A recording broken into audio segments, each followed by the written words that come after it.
Bonjour tout le monde. Donc aujourd'hui je vais vous montrer comment installer un serveur NAS sous NAS for Free.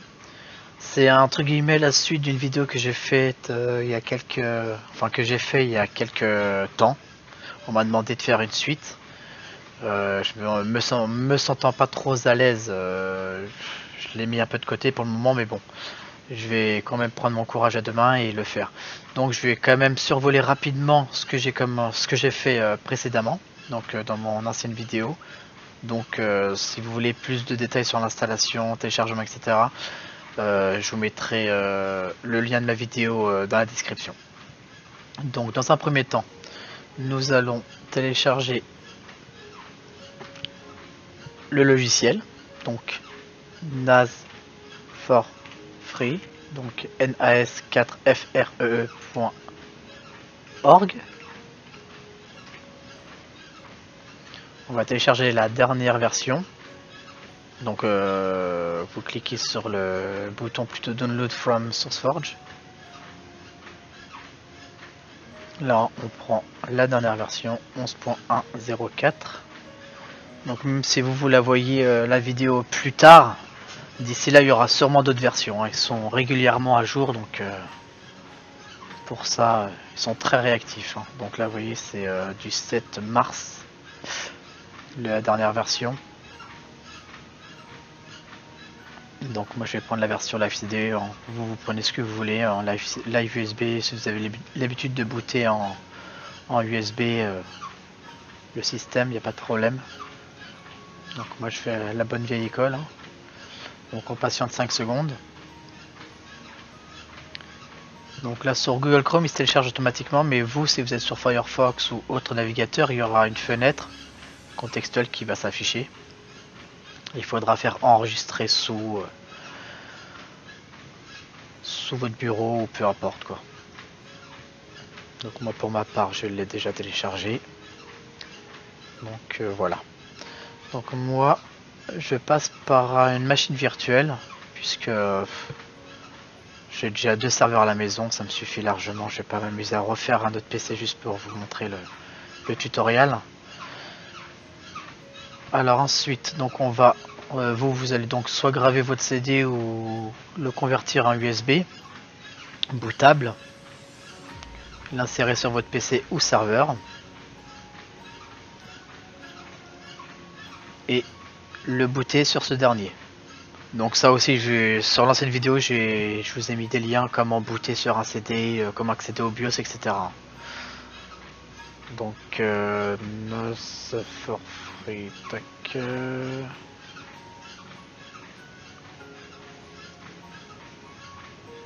Ok, on va démarrer la machine. Bon, il y a certains passages, je vais sûrement accélérer pour que ça soit plus vite et pas trop long pour vous surtout.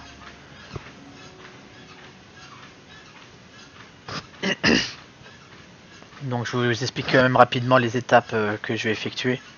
Mais pour plus de détails, hein, regardez l'ancienne vidéo. Je sais, je me répète, mais bon.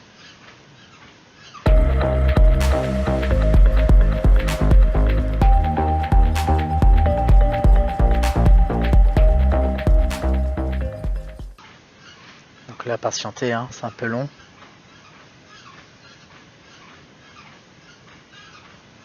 Mais après, l'installation, elle est vraiment rapide. Ça prend même pas 2 minutes.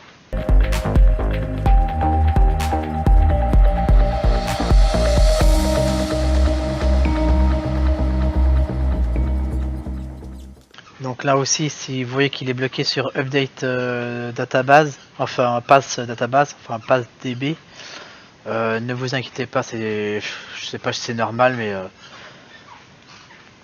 je sais que c'est très très long. Donc la première fois que j'ai voulu faire un essai, j'ai été surpris.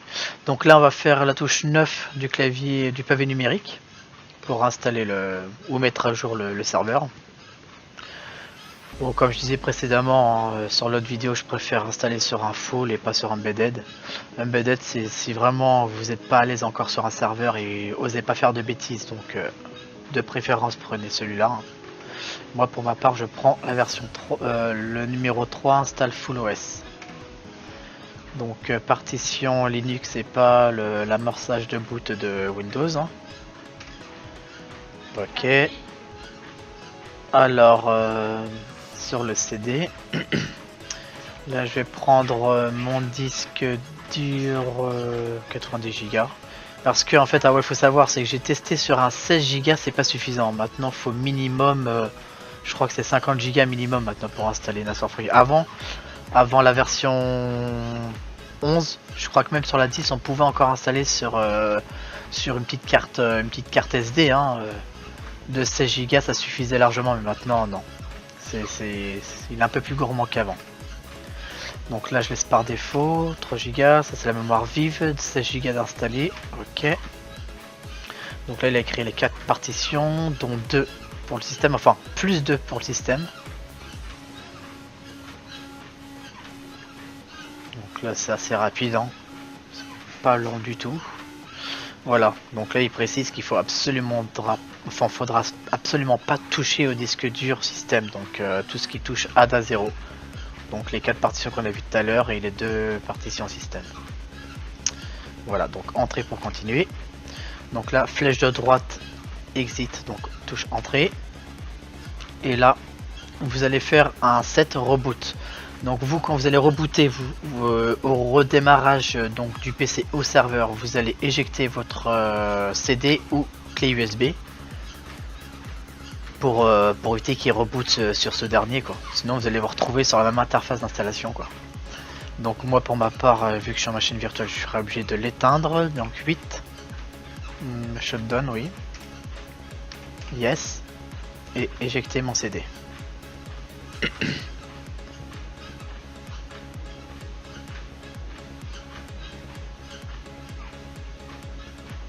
Ça c'est le temps en service, 4 minutes. Donc configuration, stockage, tac, retirer, ok. Donc on redémarre le serveur, donc enfin vous l'aura déjà redémarré sûrement.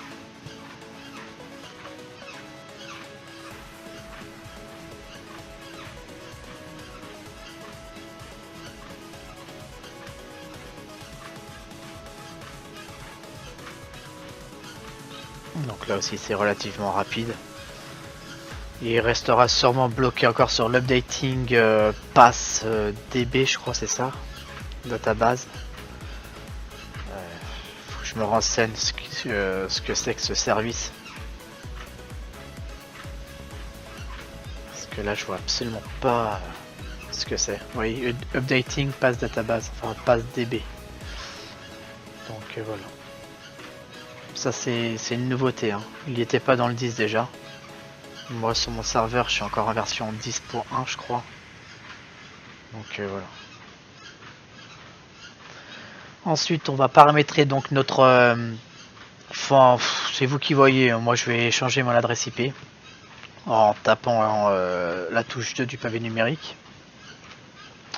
Donc non surtout pas, je vais pas en DHCP parce que j'ai remarqué, enfin peut-être pas avec les nouvelles versions mais avec les anciennes versions. Le problème c'est qu'en le laissant en DHCP ça crée certains problèmes, il n'arrive pas à se connecter à internet ou quand on veut récupérer des paquets en SSH ça bloque, il dit qu'il trouve pas le paquet en question puisqu'il n'y a pas de... il trouve pas les serveurs DNS en fait. Donc voilà, donc moi je vais mettre une adresse IP fixe qui est disponible sur mon réseau évidemment. Hein. Donc en tapant soit un PIN ou soit en téléchargeant un logiciel qui permet de scanner votre réseau local. Alors 9.60, donc là 255 3 x 0 est égal à 24, c'est bien ça. Ok. Gateway, on va mettre celui de Google. Hein. Donc ça c'est le DN. Non, pardon. Ça, le gateway c'est la passerelle. Donc l'adresse IP du routeur.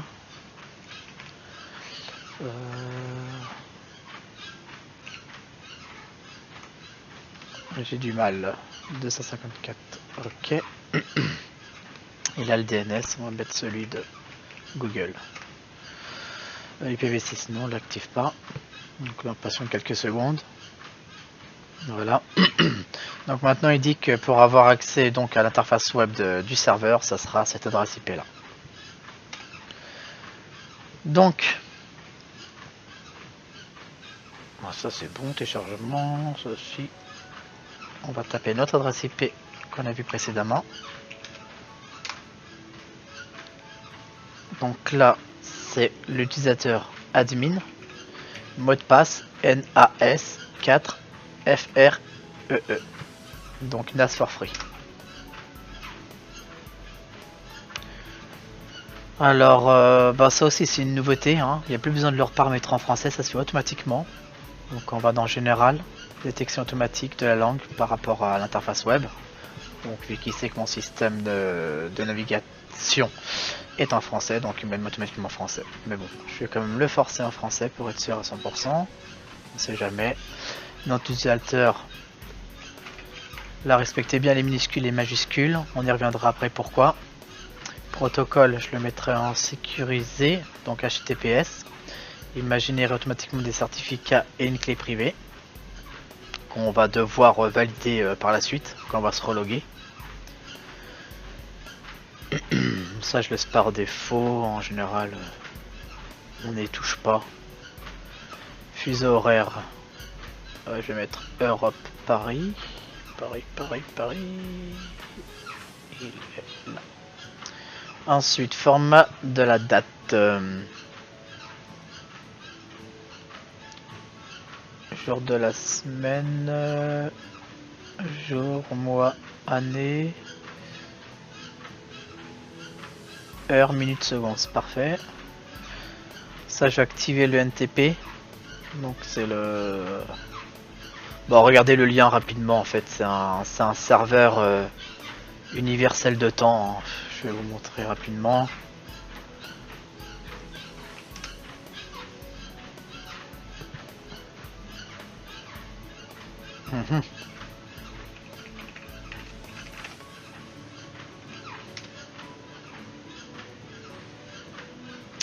Voilà, donc voilà, utilisé par des millions et dizaines de millions de systèmes à travers le monde, c'est le serveur de temps par défaut pour la plupart des grandes distributions Linux, etc. Donc voilà, donc tous les 300 minutes, il va synchroniser automatiquement l'heure, la date, etc. Donc là, on va mettre le DNS secondaire 8.8.4.4. Donc vous, évidemment, vous allez mettre votre vos DNS de votre fournisseur d'accès Internet. Hein. Donc, par exemple, ça aussi vous le verrez dans l'ancienne vidéo que j'ai faite. Hein. Vous verrez les liens directement dans la description. Temps du système, ok, on enregistre. Donc là c'est bon. Ah oui, le nom de l'autre, ça je l'ai zappé. Ça c'est le nom qui va apparaître quand vous allez faire en fait quand vous allez voir sur le réseau en fait le serveur, vous allez voir en NAS for free.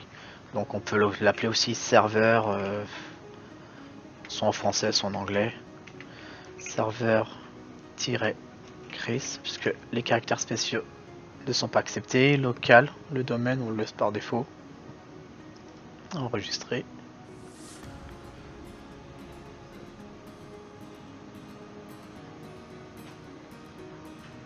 Voilà, un peu long d'ailleurs. Bizarre. Le mot de passe, on va en profiter aussi pour le changer. Donc on va remettre l'ancien mot de passe NAS for free. Donc NAS 4FRE. Le chiffre 4 évidemment. Nouveau mot de passe.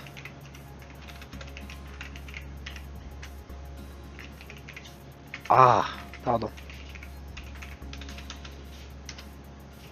D'accord.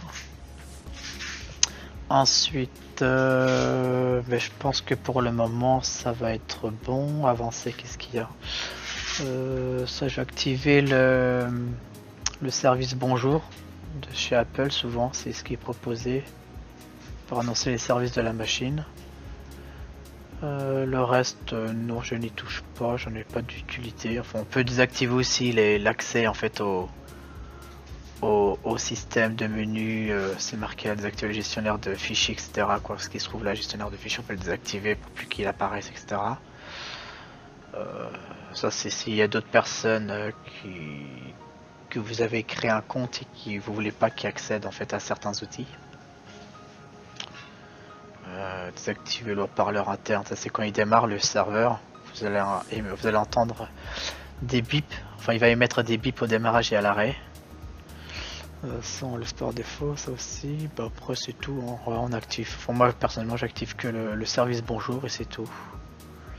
Donc enregistrer. Ah oui, là aussi vous pouvez mettre un petit message d'accueil. Hein, bienvenue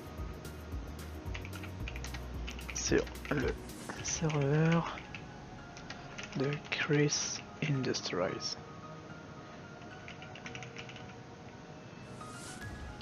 Voilà. Enregistrer. J'ai fait une faute d'orthographe. Ok. Je peux mettre aussi. Pour le fun.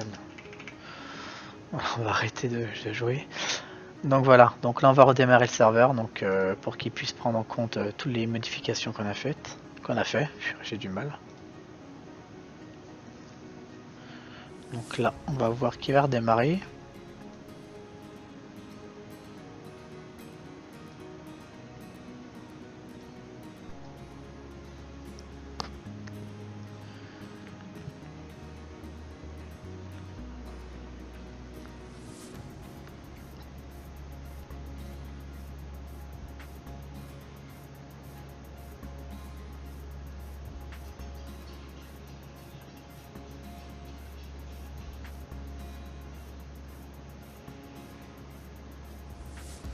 On va encore patienter un peu.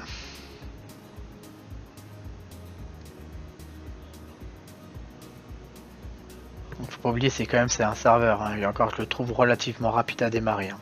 Même le mien qui est blindé, honnêtement, je le trouve quand même relativement rapide.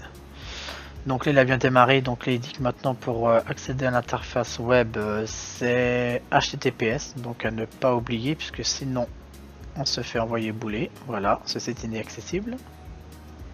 Donc on va taper HTTPS devant donc l'adresse IP, entrée. Donc là, ce que je disais tout à l'heure, là, les deux certificats qui ont été générés, il faut les accepter. Voilà. Ensuite, nous allons donc se déconnecter. Et donc maintenant, vous allez voir que si je mets Chris sans majuscule, puisque tout à l'heure j'ai mis une majuscule, ça ne va pas fonctionner. Ça, c'est le point fort de Linux. Ça aurait été Windows et j'aurais été accepté. Donc il fait bien la différence entre les majuscules et les minuscules Linux. Donc respectez bien ça. Et ça sera même mieux pour la sécurité. Alors ensuite, nous allons donc monter les disques durs. Puisque on va dire que la base du tuto c'était plutôt basé sur ça. Donc je vous ai montré rapidement l'installation et paramétrage de base du serveur NAS4Free. Et donc ce qu'on peut faire aussi, c'est faire une sauvegarde. Ben, ça on le fera une fois que les disques durs seront montés. Bon, alors dans disque gestion. Voilà, donc là s'il n'y a aucun disque qui apparaît, vous faites importer, vous confirmez, appliquez les modifications. Donc là, inconnu ou non formaté, donc les 4 disques durs que j'ai installés, on va dire entre guillemets, sur mon serveur.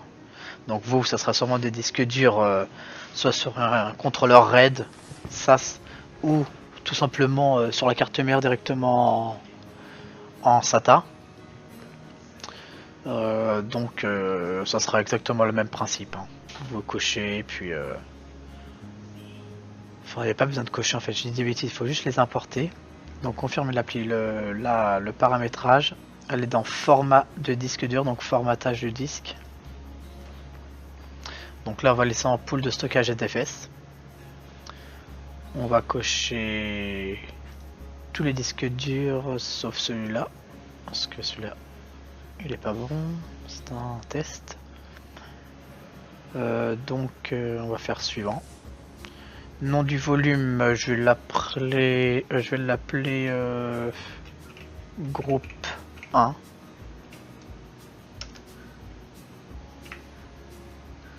Donc ça je laisse par défaut, créer non, puisque de toute façon ça sera pas une partition Linux, hein, ça sera simplement des disques de stockage. Donc suivant. Ah oui, donc on va faire attacher comme ça. Il veut pas de caractères spéciaux. Enfin, un espace pour lui, c'est un caractère spécial. Donc une fois que c'est fait, donc note du volume groupe 1 c'est bon, non, ça c'est ok, on laisse toujours par défaut, ne pas effacer le master boot utile pour certains contrôleurs RAID. On va faire formater. Et puis patienter. Donc là on va voir les 4 disques durs se formater en ZFS.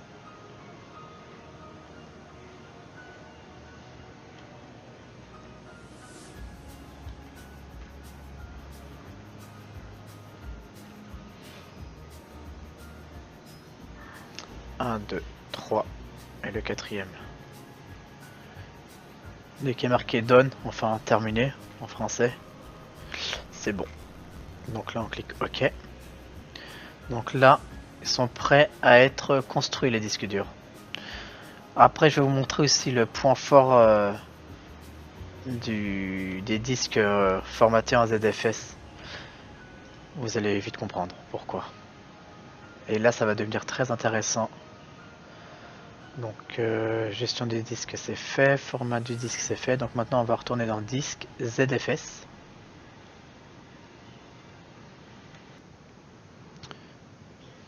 Donc ensuite on va aller dans périphérique virtuel, ajouter, donc le petit plus à droite. Le nom on va lui donner, déjà on sélectionne tous les disques. On va l'appeler grappe 1, vu que ça sera la première grappe. Description, groupe 1. Créer un warper de 4K, on va le cocher.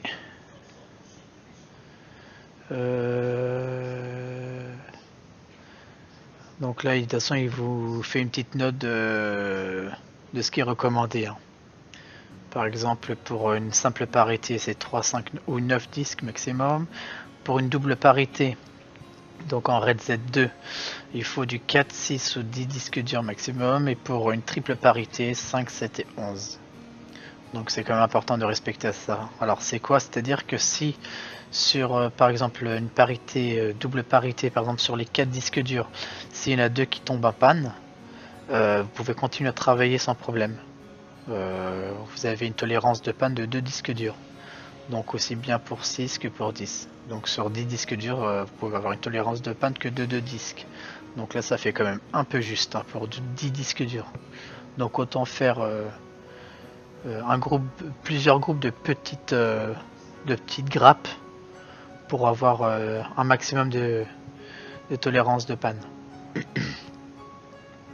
Donc on va prendre on en a 4, on va prendre du RAID Z2. Donc on pourrait dire c'est un mode miroir au final, hein, puisque on a une tolérance de panne de 2 disques sur 4, donc divisé par 2. Ok, appliquer les modifications. On va maintenant dans gestion, ajouter. Le nom, on va l'appeler stockage, donc le nom final. La racine on laisse par défaut, le point de montage idem, forcer l'usage non, en plus c'est pas recommandé. Pour la description, je vais mettre disque de stockage.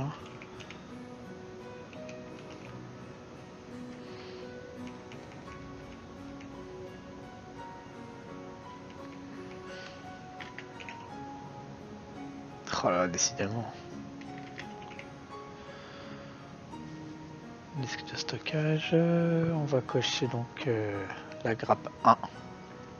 On va faire ajouter et appliquer les modifications. Donc maintenant à partir de là, le disque dur est opérationnel. Donc alors, pourquoi c'est un point intéressant de faire ça? Maintenant j'ai créé donc, là actuellement j'ai physiquement sur mon serveur, donc la virtuelle mais pour vous physique, 4 disques durs. Bon, soit, là il n'y a rien d'extraordinaire. Donc ce que je vais faire, je vais arrêter le serveur. Et j'ai dit, bah tiens, là j'ai par exemple les 16 teraoctets, ça me suffit pas. J'aimerais l'étendre à 32 Tera. D'accord, très bien. Et j'aimerais aussi, surtout, c'est que les 16, j'aimerais les rajouter, si c'est possible, sur les autres disques durs actuellement disponibles, donc qu'on a créé précédemment, donc groupe 1, pour pouvoir en faire un seul disque dur. Parce que là, au final, si je rajoute 4 disques durs et on fait la même manip, on va se retrouver avec 2 disques durs. On est bien d'accord. Donc là, je vais vous expliquer comment, maintenant, rajouter des disques durs, donc étendre, faire une extension de disque dur sur votre serveur sans aucune perte de données et sans aucun risque, évidemment.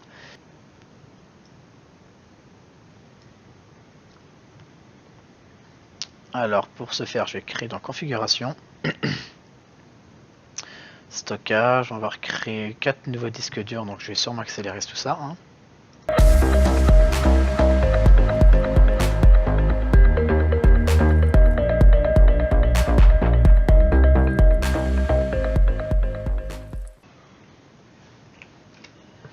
Donc voilà, j'ai rajouté donc mes 4 nouveaux disques durs. Donc 5, 6, 7 et 8. Donc là, c'est comme si vous avez rajouté physiquement 4 nouveaux disques durs sur votre serveur ou votre PC hein, de test. Donc là, vous allez voir, c'est là que ça va devenir très intéressant. Donc on va redémarrer le serveur dans un premier temps.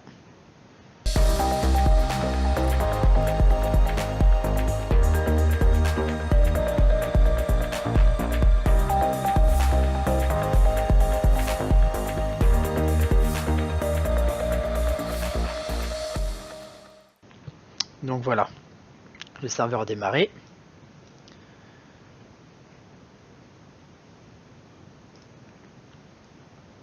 Donc ok, donc on retourne dans le disque, gestion.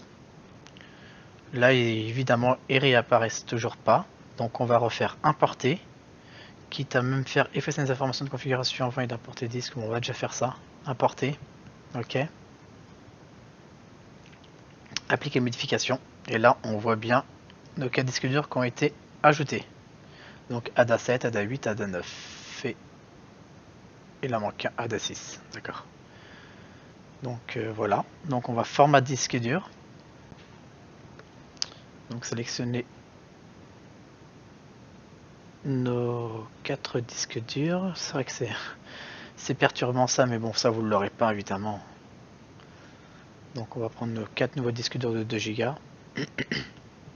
Toujours en format ZFS à son super défaut. Suivant. Là on va l'appeler nom du volume, on va l'appeler groupe 2. Ah, qu'est-ce qu'il m'a fait? D'accord, donc là on laisse par défaut. Suivant. Toujours pareil, par défaut, groupe 2, ZFS, formaté. Nous patientons que les 4 disques durs soient formatés.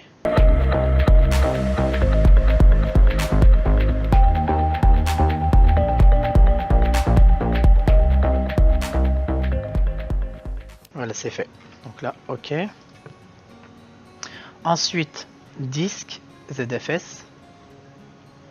Donc là, périphérique virtuel. On va ajouter donc notre périphérique virtuel.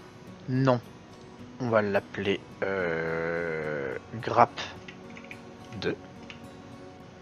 Description, c'est le groupe 2.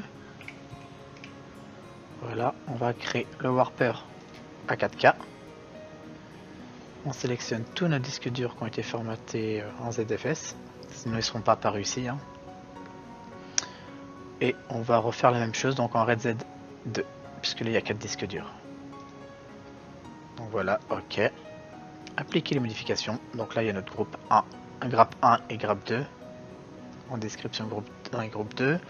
Donc cette fois on va pas aller dans gestion, puisque là le but c'est pas de recréer un disque dur, parce que sinon au final on va se retrouver un stockage 1 et stockage 1 ou peu importe, ou test ou voilà. Mais au final on se retrouve avec 2 disques durs. Nous c'est pas ce qui nous intéresse.